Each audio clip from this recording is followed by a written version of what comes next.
Hey y'all, Chelsea and Danny here. Enjoy this episode of Today's Homeowner here on YouTube. Just a week ago, this house had a traditional garage. It's about to have a wonderful family room and more. Stay with us.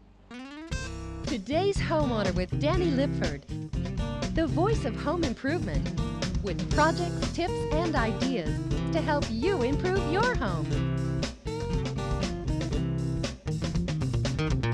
Just a week ago, this was a large garage door opening leading right into a very typical two-car garage. Over in the corner, there was a small half bath, and over on the other side, a well-used storage area. Now we're right at the start of a transformation where we're going to convert this space into legitimate living area. This will be a family room, and what was a half bath will be a full bath, and then over on this side will be a home office that will have the ability to close doors off from the family room. Now this is the type of project that a lot of homeowners consider because it can make a lot of economic sense to build directly onto the home, converting a carport or a garage into living space if you do it the right way. And if you do everything the right way, it'll flow seamlessly from the old part of the house right into the new. Now we'll complete all of this over the next half hour and share with you some tips you need to know to do it the right way. When converting a carport or a garage into living area, one of the most important aspects of it is getting a good foundation. Of course, that's pretty much true for any building project. But what's important on this type of project is that the foundation level matches the existing floor level very accurately so that you get a seamless flow from the old into the new. Now, before we could do any foundation work at all, we had a little bit of demolition to take care of. The first things to go were the bricks surrounding what was the garage doorway. We also gutted the inside of the garage, removing all of the drywall so that we could set up the forms and rough in all of the plumbing before the concrete truck arrived. There are a few advantages to pouring concrete under a roof like this, things like shade and protection from the rain. In this case, we only had to plan on covering a small portion of the slab in the event of bad weather, and the guys were out of the sun for most of the finishing work. It was also fortunate that the location allowed the concrete truck to pull within just a few feet of the forms, so nobody had to push a wheelbarrow for a very long distance. We had a big slab to pour here, but the conditions couldn't have been better or the crew much happier. Before we poured any of the concrete, we had to frame a few of the new walls. And you can see all the new wood that was used on this wall that we constructed before any concrete, because the original wall was back here. And it was about a 4.5 foot wide space for the little half bath, not near wide enough for the bathroom that the homeowners had in mind. So we built this one to support the roof load, because originally the roof load was supported by the other wall, the original wall, and if we'd have left it in and poured the concrete, we'd have poured the concrete all around the studs. We wouldn't want to do that. So instead, we just formed up here on either side of the studs, poured the concrete on each side of the studs, and later on we'll come back with some treated lumber to block this out between all of the studs, and that'll give us something to nail our drywall and our baseboard to. Now after the concrete was poured, we put in this partition wall that'll divide the home office and the new bathroom. Now we still have a good bit of framing to do, and some real tricky framing in removing a large section of this original wall that separated the house and the garage. Now in this wall will be a large 12-foot cased opening to really seamlessly tie the old in with the new. Now this wall is definitely a load-bearing wall, and you can tell because we're relying on the wall to support all of the roof load we have in this particular area. Now, I mentioned earlier how important it is to do everything the right way. Well, when you're removing a load-bearing wall, you better do it right. The beam that will carry the load that the wall once had is made from two 2x12s with a piece of 1/2-inch plywood between them. It's persuaded into position with more than a little force, and then it's supported by several 2x4s. The 3 2x4s under each end of the beam are called pack studs because they transfer the beam's load down to the floor. The studs outside the pack studs are called the king studs, probably because they control the beam and the packs to keep them from shifting side to side. Now all of that hammering is to make sure that the beam is flush with the rest of the wall, so this change will be undetectable once the drywall is added. Our beam is in place, our cased opening is complete, and you can see how much it opens up the new area that we're remodeling into the old area that's also being remodeled. We'll show you that on a future show that'll include a remodeled breakfast area and a completely new kitchen. Now, most of the framing on this project is completely finished, but once our electrician showed up, we realized there's some few modifications that had to be made. Now, we're using a lot of recessed lights on this job, and in order to really place recessed lights properly, there needs to be some symmetry and there needs to be proper spacing. We ran into a problem in trying to achieve that with one of our ceiling joists that would have been right in the way. So we cut the ceiling joist itself, and then we boxed it in, or headered it off as we call it, on each side, so that the recessed light and the housing can fit right in the middle of this space. Boy, it's important that the electrician and the carpenters are on the same page when you're doing this kind of work. Now, there's a lot of electrical work that's taking place on this job, even including removing the sub panel that's on one side of the room and moving it all the way over to this side. That means a lot of work. Now, when we come back after our simple solutions, we'll really dig in to a lot of the electrical work that's taking place on this project. It's time for this week's simple solution from home repair expert Joe Truini. Brought to you by Crane Board. Nothing else is solid core. Nothing else is Crane Board. When you're looking for additional storage in your workshop or garage, don't forget to look up. The nice thing about this workshop, it has exposed ceiling joists. And we're going to take advantage of that by using the space above it for storage. Here I took a piece of ventilated shelving that I bought at a home center store. They come in lengths up to about 10 feet, and they'll either cut it for you at the store, or you can bring it back home and cut it with a hacksaw, or even bolt cutters if you happen to have any. And then I fastened it to the underside of the joist with these small plastic hooks. If you look closely here, you'll notice that I clip on the brackets, and the hooks face in opposite directions. That's for extra strength, and this way the shelf won't come down. And I fasten each hook with a 1 5/8 inch screw. Now, one of the great things about ventilated shelving like this is the visibility. You can really see everything that you're storing up above. That's another reason to use clear plastic containers like this, so that you really can get an idea of what you're storing up here. Now, the other advantage of using ventilated shelving is because this is an open wire like this. First, any dust will fall right through, so you don't have to worry about dust settling on the shelf itself. And you can also use it to hang tools from below. Here are a couple of hooks that I made from a wire hanger. I just snipped it with some pliers and bent it into the shape I needed. And you just hook it anywhere you want on the shelving, and now you have a convenient place to store tools. And the tools are not only out of the way, but they're readily available anytime you need them. It's always amazing what a difference drywall makes on any renovation project, but a lot of times it can make an area appear a little smaller than it actually is. Not in this case. We've got plenty of room in this room. Also, the adjacent area appears to be quite large, partially because of all the natural light we have coming in to what will be a little study area. And next to that, we also have plenty of natural light in the bathroom. This bathroom, you'll notice on the walls, or green color. It's a moisture-resistant drywall, which is always a good idea in any bathroom. Now, because this bathroom is so close to this area, it could actually double as a guest bedroom. Now, before any of this drywall was installed, we had a lot of electrical work that took place, including all of the recessed lights that have been installed. Now, recently, we spoke with our electrician about this process. When we're laying out recessed lighting in a room, the first thing we want to do is determine what the room is going to be used for. Determining how much lighting we need, what type of lighting we need. In this case, we have recessed lighting in a family room. We want pretty even lighting throughout the whole room, so we've evenly spaced the lights throughout. We've determined approximately 3 fixtures. 3 fixtures would be good along this area, so we started in the center with our center fixture here, and then we'll evenly space our fixtures to the right and left here. We've encompassed the whole room with fixtures all the way around the outside, leaving the center for the ceiling fan.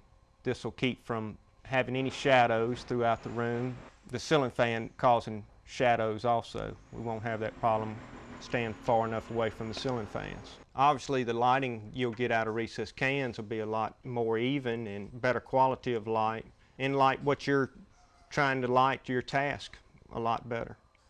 Before the electrician installs the trim and bulb on our recessed lights, we'll allow the painter out on the job to paint all of the walls and the ceiling. Before that, we need to finish a little trim work. We've already completed casing a lot of the doors and door units, and we've installed the baseboard. You'll notice a little gap here between the top of the slab and the bottom of the baseboard. The reason for that is we want to leave a little bit of room so that when our flooring contractor is installing the hardwood, he'll be able to slip it up under the baseboard, leaving a nice finished appearance. Now also, we've completed all the trim around the windows. This is an existing window on the front of the house, and you can see the casing's complete, the stool and the apron. It's ready for the painter, as well as all of the door units that have been installed are also ready to be primed and painted. The last bit of trim work we have to do involves the crown molding. You can see the crown molding is a 3.5-inch molding, which is the perfect size for this size room. Now that's so important when you're choosing crown molding for any room, is that you choose the right size. Now this size is perfect for a room that's about 22 by 22. If we'd gone with a smaller molding, it just wouldn't look right. A larger molding would have been a little overbearing and could have even made the room appear a bit smaller than it actually is. But this molding seems to be the perfect size. The right choice of molding is just the beginning. To get great results, the molding has to be installed the proper way. And for crown molding, that means a carpenter who has mastered the art of coping a joint. Instead of making miter cuts in the corners, Mark and his crew are making coped corners. This means cutting the profile of the molding into the end of the piece with a coping saw. The angled cut ensures that only the front surface of the molding makes contact with the adjoining piece when the profiled end is butted against it. The result is a very tight corner joint, whether the corner is exactly 90 degrees or not. Once the trim work and the painting was all complete, we had our cabinet man out to install our new computer desk. Now all of this work was done in the cabinet shop, so it took very little time to attach it to the wall using screws. And I love the little crown molding at the top. It gives it a real built-in look.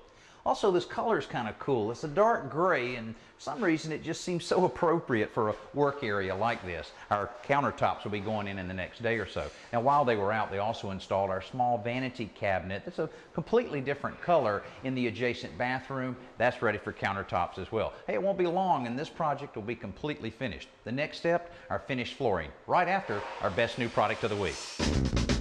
Let's join Danny at the Home Center to check out this week's best new product. During that time of the year where there's a little nip in the air, it's very relaxing to sit by a nice warm fire. Whether you have an indoor fireplace or one of the very popular outdoor fireplaces, it's just a great way to spend the evening.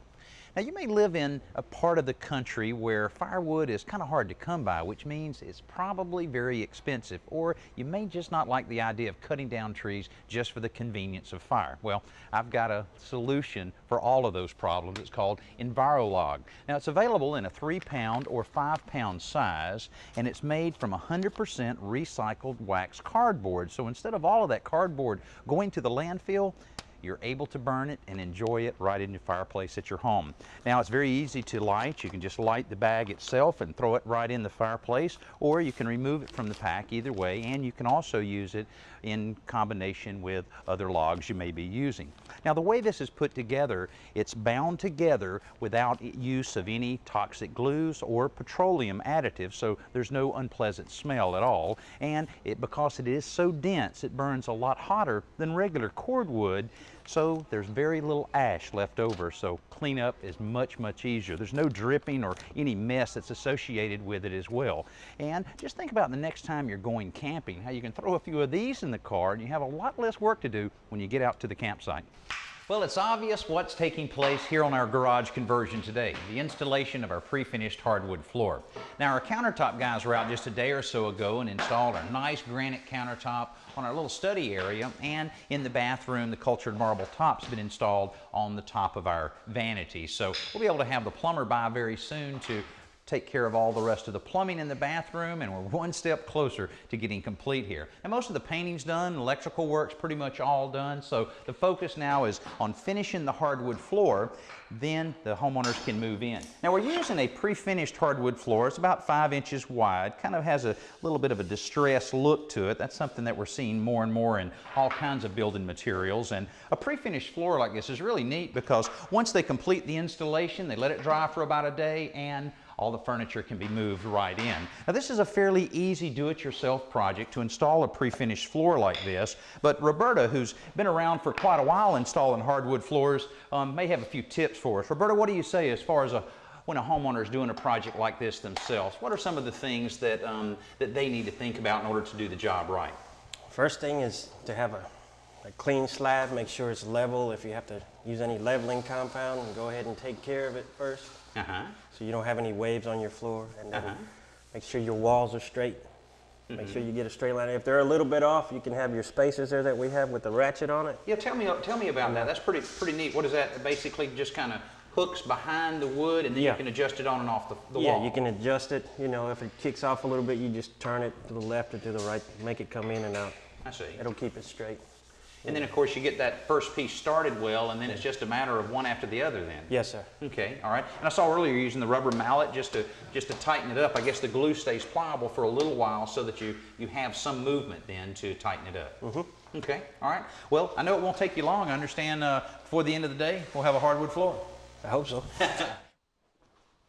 Roberta's hard work really paid off. This is a very unique looking hardwood floor, and the homeowners are ready to start moving into this space. Now, they thought about their furniture arrangement a lot before this project was started because they wanted to make sure the floor outlets ended up in the right place. You know, it's never a good idea to have an open floor plan like this and have to run cords from an outlet on the wall out to a lamp. It doesn't look good, and if you have a rug and you try to run it under it, it's never good as far as safety. Also, the covers here are good safety devices to keep the outlet covered up when not in use. Now, another thing they thought about early in the project, before it ever started, was the type of ceiling fan they wanted. I mean, this is a good looking ceiling fan, but what's unique about it is it has a control panel, and the electrician had to know about this type of fan very early so that he could run the proper control wire from the fan over to the control panel itself. Now, the control panel allows the homeowner to control the speed of the fan, the light, the intensity of the light, and can even reverse the fan from this location. Hey, when we come back, right after our Around the Yard, we'll recap this entire project. Let's head outside for Around the Yard with lawn and garden expert Tricia Craven-Worley. Tricia, it looks like you have a science experiment going on here. What's up? Well, actually, this would be a nice experiment to do with children. Okay, all right. Well, it looks like dirt. It's very good. It is dirt. It is dirt. And what I'm trying to do is to figure out what kind of alkalinity or acidity I have in my garden. Okay, so a soil test. Exactly. It's a Okay. soil test. Not very scientific, but a lot of fun. Okay, sure. So what I've done is I've just taken a sample of soil from different parts of my garden, put in a little bit of water, you know, just a little bit, just to make a little bit of mud. And to test the acidity of the soil, you're going to add a little bit of baking soda. Now, if that baking soda bubbles up, then your soil is acidic. I see a little bit of a reaction Yeah, there. there's a little bit going on. And then another way to find out if it is alkaline is you would take vinegar and put it in there and see, oh, now see, that's Oh, yeah, very, sure very is. alkaline. You Sure can see is. that it's really reacting that way. Now, if you want an acidic soil, you want to see that bubble. If you want this, that's fine. And if you want a balance, then you're going to need to add some amendments to make sure that you have that balance for your entire garden. And most plants want it balanced, right? I think most plants want it balanced. I like camellias and azaleas, so I love acidic soil.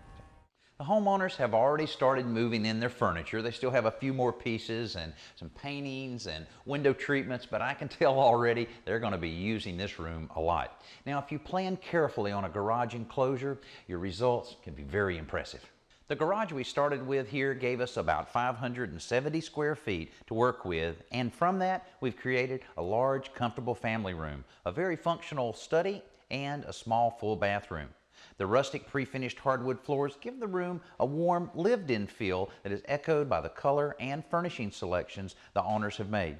The columns in our cased opening add a hint of formality and help define the point where the kitchen ends and the family room begins. It's hard to believe only 8 weeks ago this was a dusty old garage. Now it's valuable living space. I hope you enjoyed the process, and I hope you'll join us again next week here on Today's Homeowner. I'm Danny Lipford.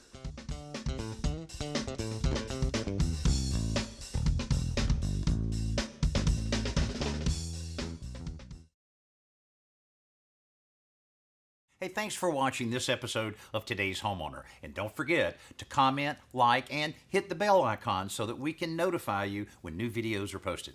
And don't go anywhere, click around and continue the home improving fun.